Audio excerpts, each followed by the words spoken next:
Hi everyone. ഇന്ന് ഞാനൊരു സാരി കാണിക്കാം. ഞാൻ ഓൾറെഡി കാണിച്ചിട്ടുണ്ടായിരുന്നു. പക്ഷെ ഒത്തിരി പേര് എന്നെ വിളിച്ചിട്ട് അതൊന്നുകൂടി വിടർത്തി കാണിക്കുമെന്ന് ചോദിച്ചു. അതിലെ ഫ്ലവേഴ്സ് എവിടേക്കാണ് വരുന്നതെന്ന് ഡൗട്ട് ഉണ്ട്. അപ്പോൾ ഒരു സാരി വർക്ക് ചെയ്യുന്ന സമയത്ത് അതെങ്ങനെയാണ് വരുന്നതെന്നൊക്കെ ഒന്ന് അറിയാൻ വേണ്ടിയിട്ട് ഒന്ന് വെച്ച് കാണിക്കാമെന്നൊക്കെ ചോദിച്ചു കേട്ടോ. അപ്പോൾ ഞാൻ വിചാരിച്ചു ഇന്ന് രാവിലെ തന്നെ അതൊന്ന് നിങ്ങളെ കാണിക്കാം. സാരി എൻ്റെ കയ്യിലിരിക്കുന്നുണ്ട്. ഞാൻ ഓൾറെഡി കാണിച്ചിട്ടുണ്ടായിരുന്നു. നല്ല ഭംഗിയുള്ള വർക്ക് കേട്ടോ. ബ്രസീലിയൻ സ്റ്റിച്ച് യൂസ് ചെയ്തിട്ടാണ് ഇതിൻ്റെ ഫ്ലവർ ചെയ്തിരിക്കുന്നത്. എപ്പോഴും സാരി വർക്ക് ചെയ്തതിന് ശേഷം നല്ലപോലെ അയൺ ചെയ്തിട്ട് മടക്കി കവറിലാക്കി വെക്കുവാണെങ്കിൽ അതിന് ചുളുക്കൊന്നും സംഭവിക്കില്ല. അപ്പോൾ ഇതാ സാരി നമുക്ക് വിടർത്താം. കണ്ടോ, ഈ ഒരു ഫ്ലവർ വരുന്നത് സാരിയുടെ പല്ലുടെ പാർട്ടിലായിട്ടാണ് കേട്ടോ. കണ്ടോ, നല്ല ഭംഗിയാട്ടോ. ബ്രസീലിയൻ സ്റ്റിച്ച് കാണാൻ നല്ല രസമാണ്. ഞാൻ കഴിഞ്ഞ ദിവസം ഒരു വീഡിയോ അപ്ലോഡ് ചെയ്തിട്ടുണ്ടായിരുന്നു ഫ്ലവേഴ്സ് ചെയ്യുന്ന. ഇതിൻ്റെ വീഡിയോ ഞാൻ ഉടനെ തന്നെ ചെയ്യുന്നതായിരിക്കും. കണ്ടോ, കാണാനായിട്ട് നല്ല ഭംഗിയാണ്. അതേപോലെ ഇതിൽ നമ്മൾ ബുള്ളിയൻ സ്റ്റിച്ച് ചെയ്തിട്ടുണ്ട്. ബുള്ളിയൻ റോസ് ചെയ്യുന്ന ബുള്ളിയൻ സ്റ്റിച്ച് ചെയ്തിട്ടുണ്ട്. അതിന് താഴെയായിട്ടാണ് ബ്രസീലിയൻ സ്റ്റിച്ച് ചെയ്തിരിക്കുന്നത് കേട്ടോ. ഞാൻ ഡീറ്റെയിൽ ആയിട്ടൊന്ന് കാണിക്കാം. അതിന് മുന്നേ ഒന്ന് വിടർത്തി കാണിക്കാം. ഇതാ ഈ ഒരു ഡിസൈൻ വരുന്നത് പല്ലുവിൻ്റെ പാർട്ടിലാണ്.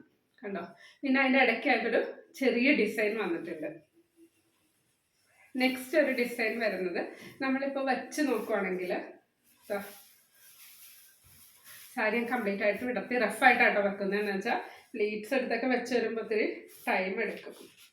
കണ്ടോ, ഇതേപോലെ ഈ ഒരു പോർഷനിൽ ഒരു ഫ്ലവർ വരും. രണ്ടെണ്ണം വരുന്നുണ്ട്. സോറി, കണ്ടോ, ഫ്രണ്ടിലായിട്ട് 1 2 2 ഡിസൈൻ ഇതേപോലെ കാണുന്ന ഭാഗത്തായിട്ട് വരുന്നുണ്ട് കേട്ടോ. നല്ല രസമല്ലേ. പിന്നെ ഒരെണ്ണം ഞാൻ ആദ്യം കാണിച്ച പോലെ പല്ലുടെ പാർട്ടിൽ വരുന്നുണ്ട്. കണ്ടോ, പിന്നെ നമ്മൾ ഈ സാരി ഉടുക്കുന്ന സമയത്ത് സാരിയുടെ താഴെയായിട്ട് അത് ഞാൻ കാണിക്കാം. ചെറിയ ഫ്ലവേഴ്സാണ് വരുന്നത്. ഒരു 4 ഫ്ലവേഴ്സ് ഇത് താഴെ പ്ലീറ്റ്സിൻ്റെ ഭാഗത്തായിട്ട് വരും. കണ്ടോ, ഇത് കാണാനായിട്ട് രസമായിട്ട് എന്ന് വെച്ചാൽ നമ്മൾ പ്ലീറ്റ്സ് എടുക്കുന്ന സമയത്ത് ഈ കുറച്ച് ഫ്ലവേഴ്സേ കാണുള്ളൂ. അപ്പോൾ ഒരു സാരി വർക്ക് ചെയ്യുമ്പോൾ നമ്മൾ ഓൾമോസ്റ്റ് കാണുന്ന ഭാഗത്തെല്ലാം വർക്ക് ചെയ്യാറുള്ളത്. പിന്നെ വർക്ക് കൂടുതൽ വേണമെന്നുണ്ടെങ്കിൽ എക്സ്ട്രാ പറയുവാണെങ്കിൽ നമ്മൾ എക്സ്ട്രാ വർക്ക് ചെയ്ത് തരാം. ഇതാ ഈ കാണുന്ന ഫ്ലവർ ഞാനൊന്ന് ഡീറ്റെയിൽ ആയിട്ട് നിങ്ങളെ കാണിക്കുവാണ്. ഇതിൽ നല്ല ഭംഗിയായിട്ട് ഫ്ലവേഴ്സ് ചെയ്തിട്ടുണ്ട്.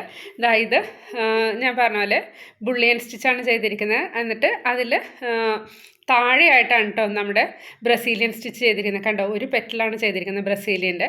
അങ്ങനെ നമുക്ക് എങ്ങനെയാണ് ബഞ്ചസ് വേണമെന്ന് വെച്ചാൽ അതനുസരിച്ചിട്ട് ചെയ്യാം. പിന്നെ ലീവ്സിൻ്റെ ഇടയ്ക്കായിട്ട് ഫ്രഞ്ച് നോട്ട് ചെയ്തിട്ടുണ്ട്. കണ്ടോ, ഫ്ലൈ സ്റ്റിച്ച് യൂസ് ചെയ്തിട്ട് നമുക്ക് ലീഫ് ചെയ്യാം. ഇവിടെ നമ്മൾ നോർമലി ചെയിൻ സ്റ്റിച്ചാണ് യൂസ് ചെയ്തിരിക്കുന്നത്. എന്നിട്ട് അതിന് നടുക്കായിട്ട് ഒരു ബുള്ളിയൻ സ്റ്റിച്ചും കൊടുത്തിട്ടുണ്ട് കേട്ടോ. കണ്ടോ, പിക്ചർ ഏകദേശം ക്ലിയർ ആയെന്ന് തോന്നുന്നു. ഞാനിതിൻ്റെ വർക്ക് ചെയ്യുന്നൊരു വീഡിയോ എന്തായാലും അപ്ലോഡ് ചെയ്യുന്നതായിരിക്കും. അപ്പം നിങ്ങളുടെ കൂടുതൽ ഡൗട്ട്സ് ക്ലിയർ ആകും. ഈ സാരി ഏകദേശം എനിക്ക് കാണിക്കാൻ പറ്റിയ രീതിയിൽ ഡീറ്റെയിൽ ആയിട്ട് ഞാൻ കാണിച്ചിട്ടുണ്ട്. അപ്പോൾ ഡൗട്ട്സ് ഉള്ളവരെല്ലാം ഡൗട്ട് ക്ലിയർ ആയിട്ടുണ്ടെന്ന് വിചാരിക്കുന്നു. നമ്മൾ എപ്പോഴും ചെയ്യുമ്പോൾ ഒരുപാട് വർക്ക് ചെയ്യുന്നതിനേക്കാളും അത്യാവശ്യം കാണുന്ന ഭാഗത്ത് നല്ല കുറച്ച് വർക്ക് ചെയ്യുന്നതാണ് നല്ലത്. പിന്നെ ചിലരൊക്കെ ആഗ്രഹിക്കാറുണ്ട് ഒത്തിരി വർക്കുള്ള സാരി വേണമെന്ന്. അങ്ങനെയുള്ളവർക്ക് നമ്മൾ ഒരുപാട് വർക്ക് ചെയ്ത സാരീസും കൊടുക്കാറുണ്ട്. പിന്നെ എപ്പോഴും ഒരു കാര്യം ശ്രദ്ധിക്കുക, ഇപ്പോൾ ഈ സാരിക്ക് ഏത് ബ്ലൗസ് ഇടണമെന്ന് നിങ്ങൾ ചിന്തിക്കുകയാണെന്നുണ്ടെങ്കിൽ ഇതിൻ്റെ ആ ഒരു വാടാമല്ലി കളറാണ് അതിൽ കൊടുത്തിരിക്കുന്നത്, ഒരു ഡാർക്ക് മെജന്ത. ആ കളറിൽ ബ്ലൗസ് ഇട്ടിട്ട് ഒരു ഗ്രീൻ പൈപ്പിംഗ് കൊടുക്കുകയാണെങ്കിൽ കാണാനായിട്ട് നല്ല ഭംഗിയായിരിക്കും കേട്ടോ. 2x2 ആയാലും സിൽക്ക് ആയാലും ഭംഗിയായിരിക്കും. നമ്മൾ എങ്ങനത്തെ ബ്ലൗസാണ് അതിൻ്റെ കൂടെ ഇടുന്നതെന്ന് വെച്ചാൽ അതനുസരിച്ചിട്ടായിരിക്കും സാരിക്ക് കൂടുതൽ ഭംഗി വരുന്നത്. പിന്നെ മറ്റൊരു ഡൗട്ട് ഒത്തിരി പേര് ചോദിക്കുന്നത് ബ്ലൗസിൽ വർക്ക് ചെയ്ത് തരുമെന്നാണ്. പക്ഷേ എൻ്റെ ഒരു പേഴ്സണൽ ഒപ്പീനിയൻ ഞാൻ പറയുവാണെന്നുണ്ടെങ്കിൽ ബ്ലൗസിൽ വർക്ക് ചെയ്യുവാണെന്നുണ്ടെങ്കിൽ സാരിയിലെ വർക്കിൻ്റെ അട്രാക്ഷൻ കുറയും. അപ്പം മാക്സിമം പ്ലെയിൻ ബ്ലൗസ് വല്ല പൈപ്പിംഗ് അങ്ങനെ എന്തെങ്കിലും ചെയ്തിട്ട് ഇടുന്നതായിരിക്കും നല്ലത്. ഇന്നത്തെ വീഡിയോ എല്ലാവർക്കും ഇഷ്ടപ്പെട്ടെന്ന് വിചാരിക്കുന്നു. ഇഷ്ടപ്പെട്ടെങ്കിൽ ലൈക്ക് ചെയ്യുക. അതേപോലെ നിങ്ങളുടെ കസിൻസിനും ഫ്രണ്ട്സിനെല്ലാം ഷെയർ ചെയ്ത് കൊടുക്കുക. പിന്നെ നിങ്ങളുടെ കമൻറ്റ്സ് എല്ലാം എന്നെ അറിയിക്കുക കേട്ടോ. എന്തെങ്കിലും ഡൗട്ട് ഉണ്ടെങ്കിൽ അറിയിച്ചാലും ഞാൻ അതനുസരിച്ച് നെക്സ്റ്റ് വീഡിയോ ചെയ്യുമ്പോഴേക്കും അതെല്ലാം നിങ്ങളെ എന്താ പറയുക ഡൗട്ട്സ് ക്ലാരിഫിക്കേഷൻ എല്ലാം ചെയ്തു തരുന്നതായിരിക്കും കേട്ടോ. അപ്പോൾ thank you for watching. Will meet soon.